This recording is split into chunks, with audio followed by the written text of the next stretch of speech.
There are a lot of different ways to display information about Playmaker and its various components. Let's start by taking a look at this little sample scene I have. There's a lot of visual clutter here. Now, at various points, these are really important. For instance, every one of these little gizmos that you can see in the scene view has a Playmaker FSM on it. And there's times when I really need to know which objects are active. Other times, I'm ready to get rid of it, right? And some of these are overlapping. There's also the added problem that if I run my game, let's take a look here, I get state labels that block my GUI text objects, right? Sometimes stuff is just in the way.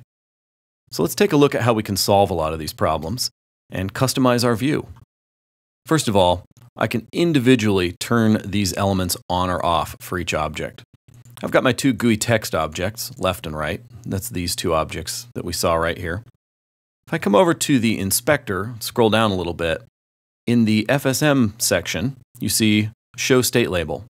If I just turn that off, I've turned it off for the left one. Let's take a look again when we run the game. See, now it's not displaying on the left. I can see the GUI text. The label on the right is still in the way. So I can just tune those individually for whatever I need. I'll turn that off again here. And the plane, right? The plane I'm using has a FSM on it. I really don't need to see a label on the plane. So let me turn that off as well. Now if we look, the scene's already cleaned up a lot, right? I can see my text. I don't have extra clutter in the way.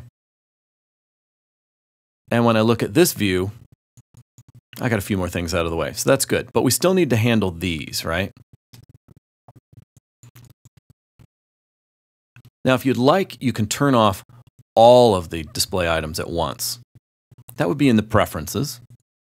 Make sure you have General selected in Preferences. And there's an option called Show State Labels. It's right here.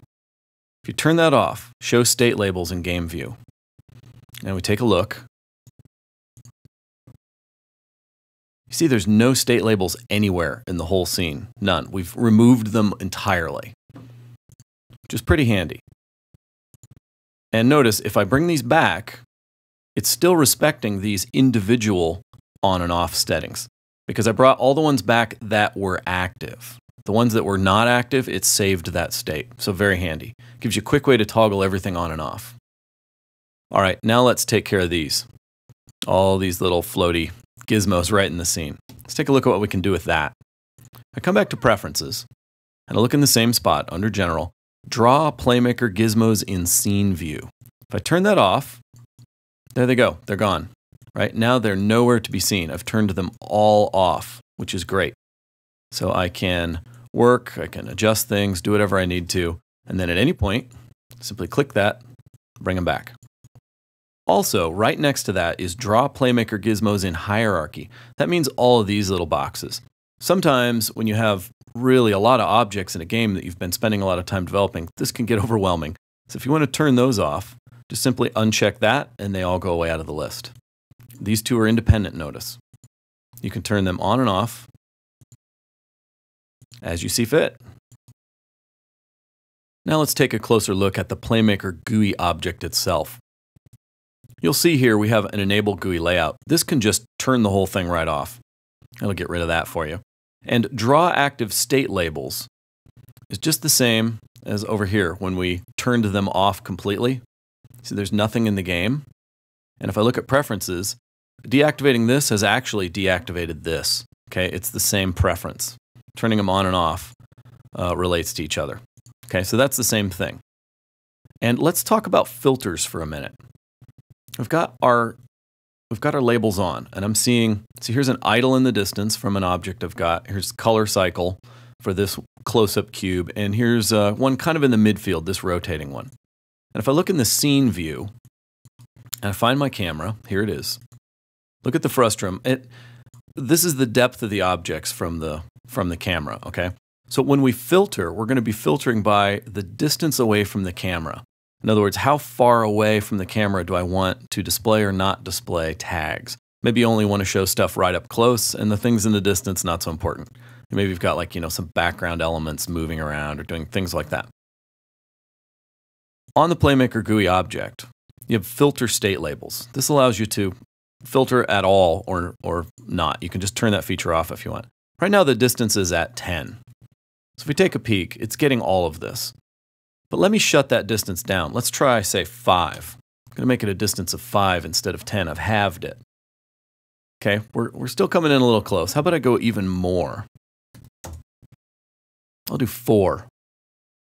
Okay, now look, these are gone. No longer, we've come in, so this isn't displaying anymore. So clearly this one is within 4 units, this one is not. It's just over the line. And let's see if just 3 gets us.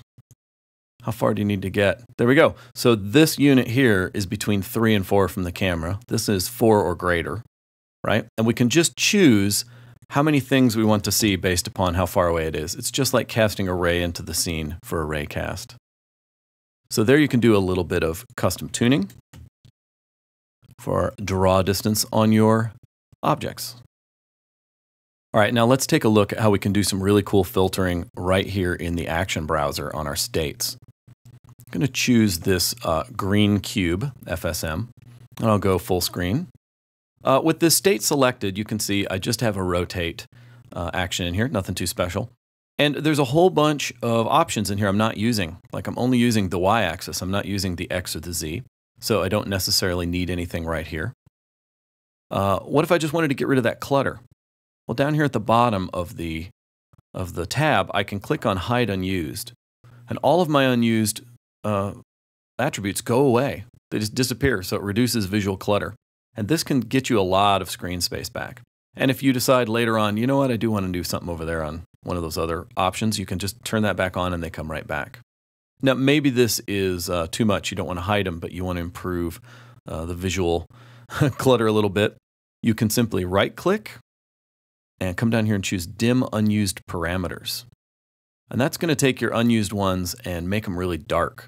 So this still helps with the visual clutter a lot, but it's a different style, so it's not hiding anything. And these are still active. If I decided, hey, I want to put a value in on the X angle, I could do so right there. And it just becomes active and highlights itself. If I decide not to use it later, it goes dark. Same thing here. So this is another nice way. You can either dim them or completely hide them.